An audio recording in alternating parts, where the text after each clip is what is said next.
Paz do Senhor, amados e amadas, queridos alunos, estamos com saudade de vocês. Sejam bem-vindos a mais essa ministração da aula.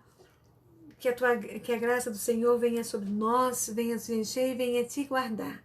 Amém? Que essa palavra de hoje venha ser rema na nossa vida. Amém?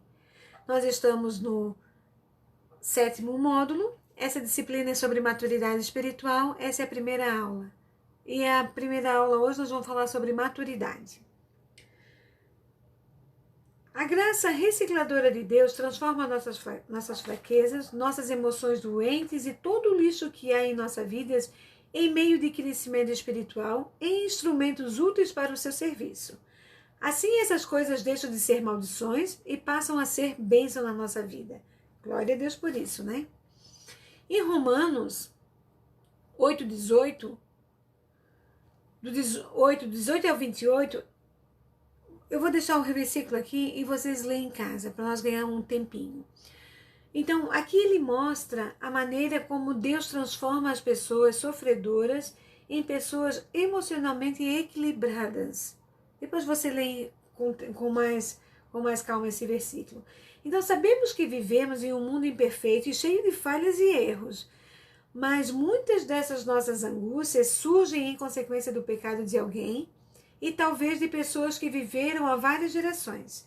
Se pudéssemos voltar atrás, veríamos que as nossas fraquezas e as nossas imperfeições, como traumas emocionais, foram sendo transferidos de uma geração a outra por meio de genes imperfeitos, criação errada e atuação imperfeita.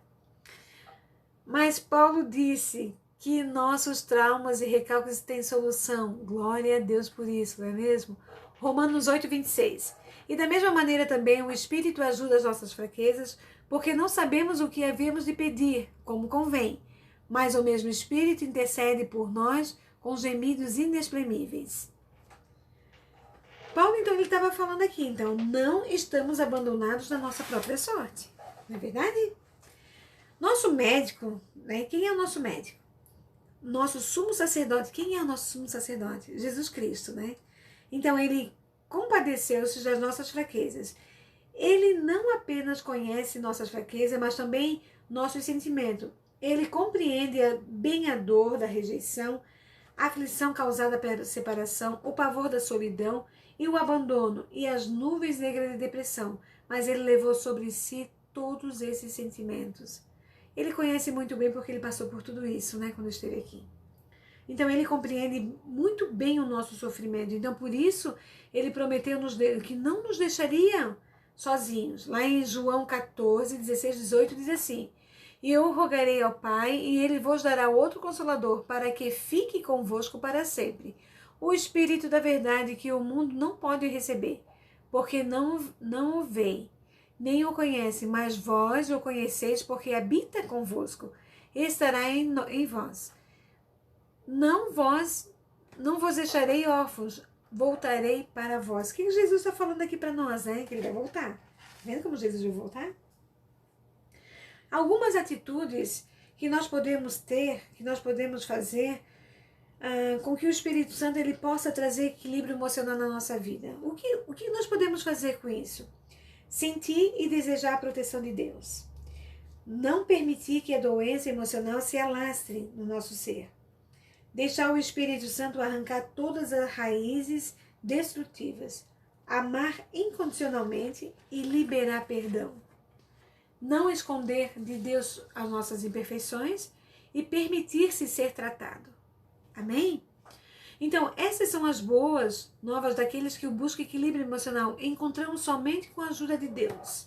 Porque Deus nos ama incondicionalmente, não é verdade? Então, Cristo ele levou sobre si todos os nossos pecados e as nossas fraquezas. E o Espírito Santo nos oferece sua contínua presença e poder. E sempre nos capacitarão. É eles que podem fazer isso. É Ele que tem poder para fazer isso. Então, nós temos a provisão completa da graça de Deus. O amor incondicional está sobre a nossa vida. A identificação de Cristo com as nossas fraquezas está sobre nós sempre. Assistência diária, eterna e inspiradora do Espírito Santo está sobre nós diariamente. Amém? Então, ainda trabalhando nessa questão emocional, existem alguns fatores que impedem o ser humano a viver na plenitude emocional. Então, aqui nós vamos tratar brevemente alguns princípios, principais fatores que nos levam ao desequilíbrio. Primeiro fator, o que nós podemos falar? Sobre o perfeccionismo. Desejo de atingir a perfeição, acompanhado de sentimento de culpa. Qual é a causa disso? História de vida, desequilíbrio de autoestima, desconhecimento da palavra, sintomas, necessidade de aprovação, dificuldade de crer na graça e no amor de Deus, ansiedade, legalismo e orgulho. Nós colocamos aqui o capítulo 23 de Mateus, no capítulo 23 de Mateus, que você pode estar acompanhando lá na sua Bíblia sobre legalismo. Acompanhe lá para você ver o que a Bíblia fala em relação a isso.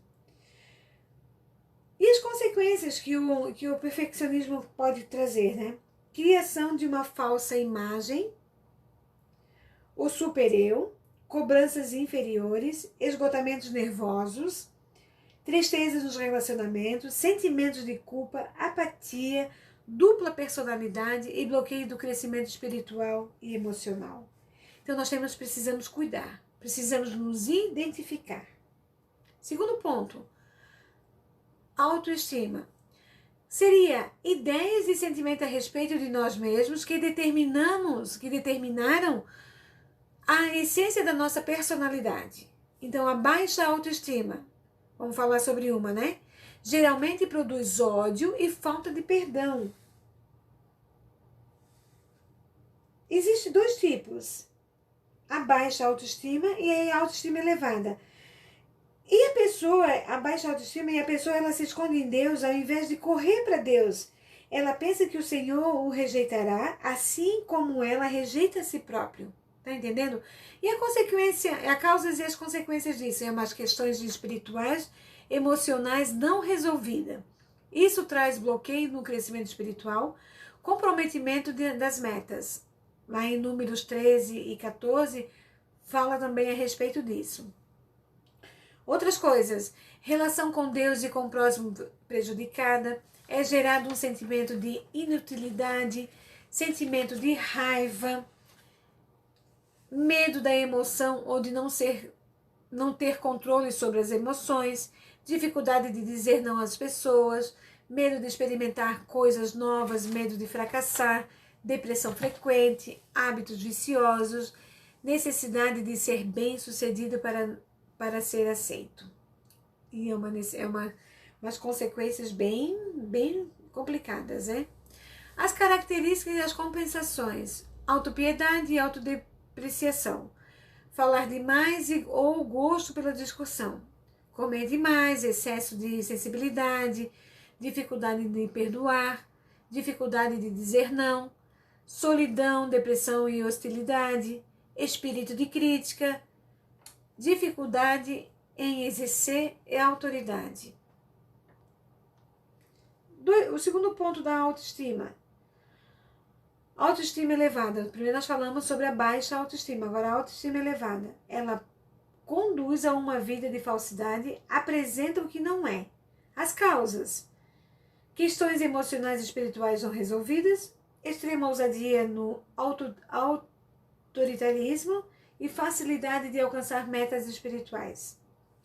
E as consequências: possibilidade da queda e derrota, soberba, orgulho e vanglória, não saber ouvir, dificuldade de submissão e autoritarismo. Terceiro ponto, nós vamos ver o quê? Vergonha. Como pode surgir a vergonha? Através de uma rejeição, sarcasmo, exposição ao ridículo, uma punição injusta. Isso traz vergonha. O que a vergonha pode causar? A. Controladores de aparência. As pessoas vivem de aparências e escondem na realidade da vida, e é nesse controle de aparência que as pessoas tentam esconder as suas imperfeições. B. Ódio e falta de perdão. Está lá em Jó 2, 28. E agora, filhinhos, permanecei nele, para que, quando ele se manifestar, tenhamos confiança e não sejamos confundidos por ele na sua vinda. Isso é difícil, né? Já pensou se nós perder, quando Jesus voltar, nós perder? Esperar uma vida inteira para Jesus voltar quando ele vir nós ficarmos? O ponto C. Isolamento. A vergonha tem um profundo sentimento de impureza e defeitos. Isso faz com que você se sinta diferente, isolado dos outros, impossibilitados a executar qualquer tipo de trabalho. Vocês viram que é diferente do nosso isolamento social aqui por causa do coronavírus, né? Brincadeira à parte. Então, gente, isso são algumas coisas que essa vergonha pode causar. Agora eu vou falar para vocês 8 tipos de mentiras que surgem, que sustentam a vergonha. É errado ter necessidade de pedir ajuda, é errado expressar uma opinião contrária, eu nunca posso cometer um erro, não posso sair de casa e nem estar impecavelmente bem vestido, tenho que dar o meu melhor e ainda assim não será o suficiente. Para os homens ali, ó, eles não choram, não expressam suas emoções, é mentira, ó, tá vendo como é mentira? Para as mulheres, eu existo apenas para ser abusada pelos homens, outra mentira. Eu preciso ser o melhor, isso significa o quê? Ser perfeito, né? As pessoas ficam querendo ser perfeita o tempo inteiro. Ah não, eu não erro, eu sou perfeito. 4º ponto, amargura. Definição de amargura. Sabor amargo, angústia, aflição, dor moral e tristeza. Como se instala na alma? Através da incompreensão, ofensa e rejeição. Qual é a consequência? Ocorre a ferida e esta acariciada gera reação negativa como quebra de diálogo, palavras duras, isolamento, agressão. Todos esses sintomas de amargura ficam alojados na alma. Em 2 Reis 4:27 diz assim, ó: chegando ela, pois, ao homem de Deus, ao monte, pegou-o nos seus pés, mas chegou Geazi para retirá-la. Disse, porém, ao homem de Deus: deixa, porque a sua alma está triste e amargurada. Triste de amargura, e o Senhor me encobriu e não se manifestou. Estão vendo o que ela pode trazer? Traz maldição para a vida futura. Está lá em Números 5:19. E o sacerdote a fará julgar e dirá àquela mulher: se ninguém contigo se deitou e não te apartes de teu marido pela imundícia, dessa água amarga, amaldiçoantes, serás livres. Traz morte espiritual. Jó 21:25. E o outro, ao contrário, morre na amargura do seu coração, não havendo provado do bem. Vocês viram o que pode causar? Vocês viram que tantas coisas, tantas causas, né? Então, mas o que o Senhor Jesus Cristo está dizendo para nós? Ele está nos revelando, né? Nos revelando essa maturidade para que nós tenhamos. Mas o que nós podemos ver, então? É aquilo que nós falamos lá no início. Algumas atitudes que fazem com que o Espírito Santo ele possa trazer o equilíbrio emocional na nossa vida. Né? Sentir-se desejada por Deus, ter a proteção do Senhor, deixar o Espírito Santo arrancar todas as raízes destrutivas, amar incondicionalmente, que são os frutos do Espírito Santo. Amém? Que vocês tenham uma boa aula, que vocês possam estar vendo esses slides e acompanhando a matéria de vocês e se identificando com algum ponto e pedir para o Espírito Santo estar te limpando. Amém? Que você tenha uma boa semana. Que Deus abençoe vocês. Não esqueçam de ler a Bíblia em nome de Jesus Cristo. Eu te peço, por favor, leiam a Bíblia. Até a próxima aula. Nós amamos vocês. Curva a sua cabeça aí que eu quero orar por você. Amém? Pai amado, em nome de Jesus, muito obrigado, Senhor, por essa aula, Senhor, revelada, pela Tua palavra revelada, Senhor, no nosso coração. Pai, que todo sentimento de amargura, Senhor, que todo sentimento de autoestima, baixa autoestima elevada, Senhor, venha sair do nosso ser, todo perfeccionismo, saia, tira da nossa vida, Pai. Tira da vida dos alunos, Pai, tira das pessoas que estão ouvindo esse vídeo, essa mensagem, Pai, em nome do Senhor. Traz a Tua sabedoria, traz o Teu Santo Espírito, traz os dons espirituais sobre as nossas vidas. Assim nós te pedimos e agradecemos em nome de Jesus Cristo. Amém. Amém, queridos.